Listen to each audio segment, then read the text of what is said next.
Good afternoon, and thank you very much for coming to Toronto Police Headquarters. Today, I'd like to introduce to you Chief Myron Demkew, who will be updating us on the budget. Chief.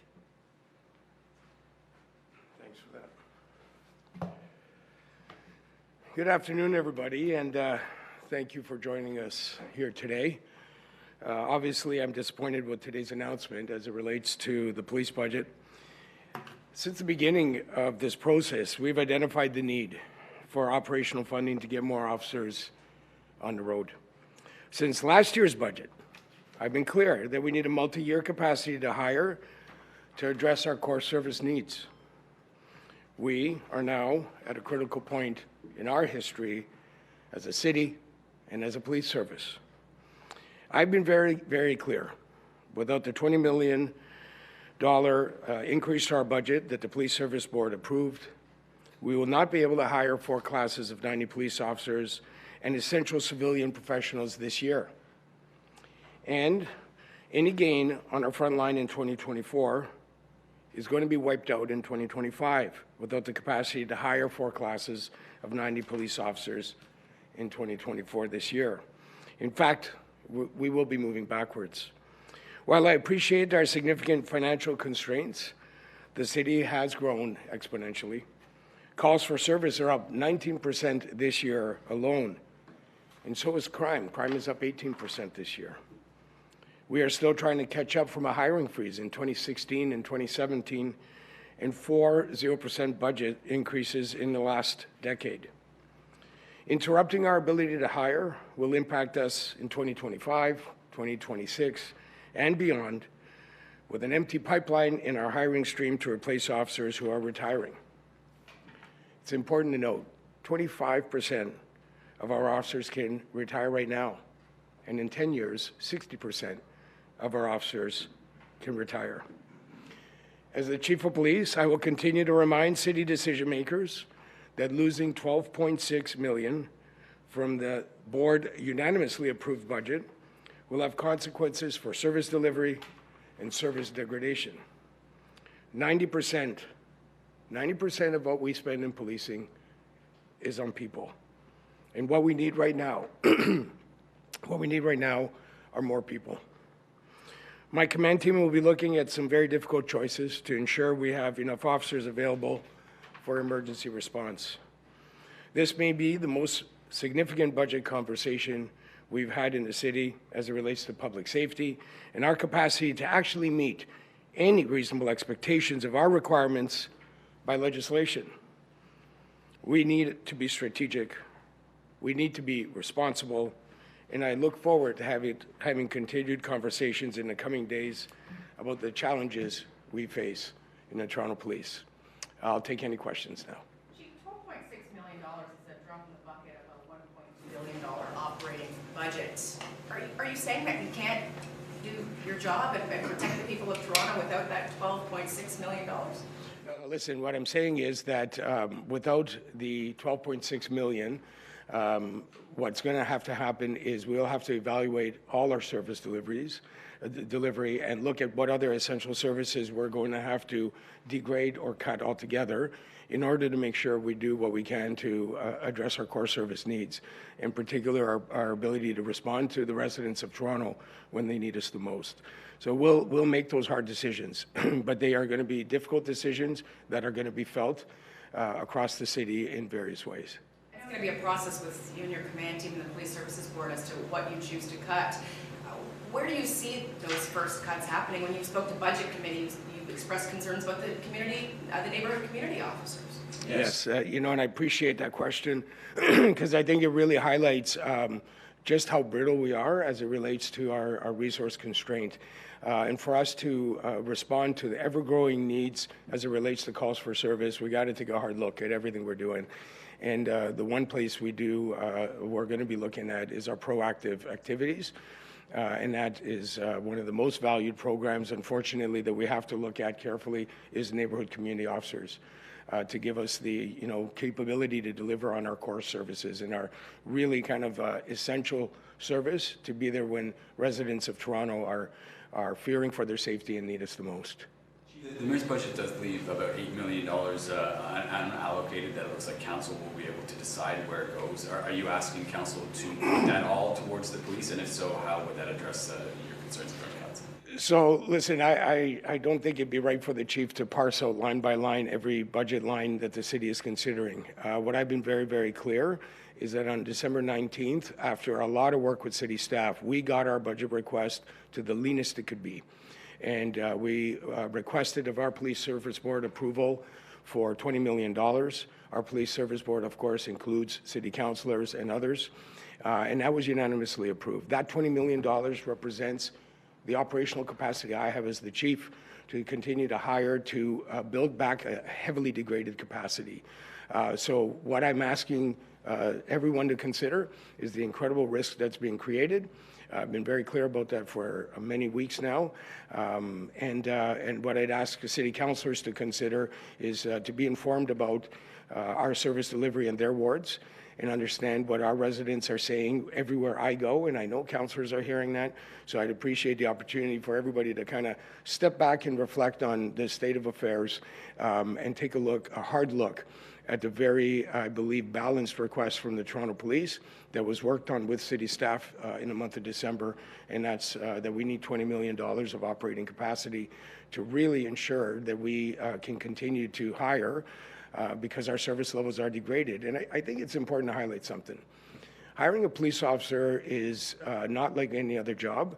It's a very long journey to get somebody into our pipeline, to screen them, to have them meet our standards our residents expect of their police officers who do very, very difficult and high-risk work. And then when they are hired, it's a 6-month training journey. And then after that training journey, they go to their units and they continue practical training with their coach officers.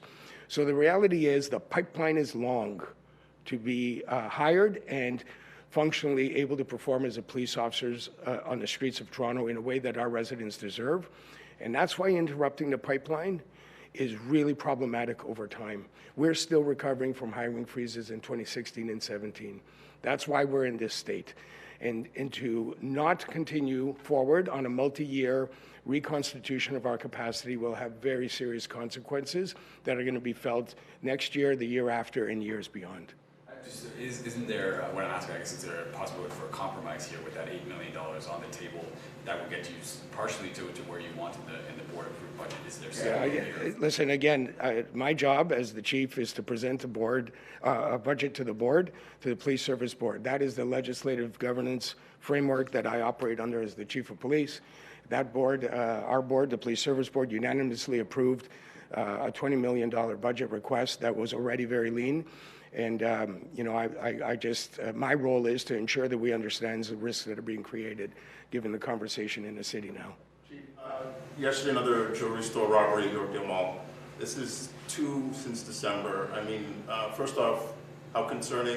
What's going to be done to, you know, when people go out shopping, doing their everyday duties? It seems that these criminals are just brazen attacks. What's going to be done, and what's your thoughts? Well, listen, I think the jewelry store robbery and the reporting on it is really indicative of, you know, the challenges we're facing as a city as it relates to people's sense of safety and security.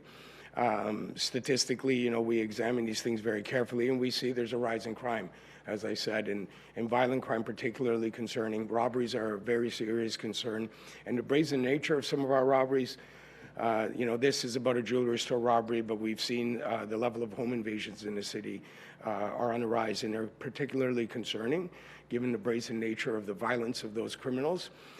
So we have, you know, done what we can to prioritize our resources to focus on that significant issues around crime. You know, we've co-leading the provincial carjacking task force with our colleagues from the Ontario Provincial Police that sees police officers from across the GTA and indeed the province working together. We're working collaboratively with all our partners in prioritizing our very thin resources that are available the best way we can to deal with those priority public safety issues. Correlation. You say you need people on the ground, on the forefront, and is this, with the budget situation, how crucial is that for the safety of residents just in day-to-day living? Well, listen, I think let's look at what the evidence tells us. In 2010, we had 600 more police officers, and our response time was 12 minutes to priority one calls. We have grown as a city by 400,000 people, and we've lost 600 police officers. So I don't think it should be surprising that our response time is at 22 plus minutes. There's a direct correlation between the number of police officers available to respond to emergency calls and the time it takes to get to those calls. You know, and right now our city is experiencing, when there's a priority one call, 60% of the time there are no units available, which, you know, ups our response time to over 30 minutes. So, you know, that's why I'm signaling very clearly to the decision makers. The pipeline to hire is long. Disrupting that pipeline has really serious long-term ramifications, and we are already significantly degraded. We are, in my opinion, really not meeting our legislative responsibility of delivering adequate and effective police services the way Toronto residents need, deserve, and expect. And I think decision makers need to take stock of that very carefully. But you keep thinking with $20 million, you can't assure the people of Toronto that 22 minutes is going to come down. Well, so listen, I think as the discussions evolve, it's quite clear that this is a significant concern to residents is that time. There are a number of other factors that we're considering, and I think what we'll be doing clearly is evaluating our prioritization of resources, notwithstanding the hiring. If we're able to hire 4 classes of 90, we'll look at prioritizing other assets within the organization to tackle that very important issue in the community now, and that being our response time. You didn't get money you were asking for. Do you think this will impact your working relationship with Mayor Chow going forward? Oh, listen, I think that's a great question, and one I get asked often, and when I visit police stations, this is what people talk about. You know, I'm a committed public servant in the city, and my job is to ensure decision makers understand the risks and consequences of, you know, some of the things that are impacting community safety, and in particular on the police file. I'm committed to work with the mayor in a collaborative way to address our shared responsibility of keeping Toronto the safest and best place to be. And I'll double down on that commitment. We will be working closely with the mayor to do everything we can. We understand there have been talks between the city and the provincial government about other levels of government taking on more of a share of police costs. If the mayor and council don't provide the funding that you're looking for, do you have any recourse to the provincial government, for instance, to ask for grants or any kind of funding there? Well, listen, we work closely with all levels of government whenever grant opportunities present themselves, and they do from time to time, and we report that out very succinctly in our budget. So we'll take advantage of every grant opportunity, and we do as a matter of business any given budget year. So while there is obviously a discussion around the need to reconstitute, the board approved $20 million. We'll be looking for any grant opportunities that the provincial or federal government makes available, or any other support other levels of government make available, given that policing issues in this city, you know, don't just touch Toronto. We are a unique city. We are a city with more consulate offices than anywhere else in this country. We are a city that attracts demonstrations and assemblies more than any other place. We are a hub for national sports teams and iconic sports teams. We have iconic art and tourist sites, and importantly, over 27 million people come to our city a year, a $10 billion economic impact on this city. And I think it bears mentioning the GDP of the province that the Toronto produces is almost 50%, and federally, the GDP that Toronto produces is 20%. So the economic impact of keeping this city safe is incredibly important to the well-being of Toronto, the province, and the country. So we'll be working with all levels of government to highlight the unique impact Toronto has on this country, and highlight the opportunities for other levels of government to contribute to the safety and well-being of our great city. Thank you. One more question, please. Chief, how concerned are you? Not only are you not necessarily having these 4 classes of 90 if you don't get the full funding, but see officers jumping ship, going to York and Durham and Barrie and the OPP and Peel, and I'm sure that's a worry to you. Not only are you not feeding the pipeline, but you're also losing from the pipeline. Yeah, that's again a great question. Retention is something top of mind. There's no question. And you know, we're in a sector that is hiring across the country. We are in a sector that is competitive for talent. I will say this, that the Toronto Police offers a unique opportunity for people in the policing sector that is different than anywhere else. And our ability to attract talent is actually quite good. And we have some of the most incredible training and most incredible practical experience that anybody can have in policing anywhere in this country. So I know that our members are high in demand in other organizations. And while we deal with the ability to resource our organization, retention is definitely top of mind. Thank you, everybody. Really appreciate you coming today. Thank you. Thanks, Chief. Thank you very much for coming to today's news conference. That concludes today's conference. Thank you.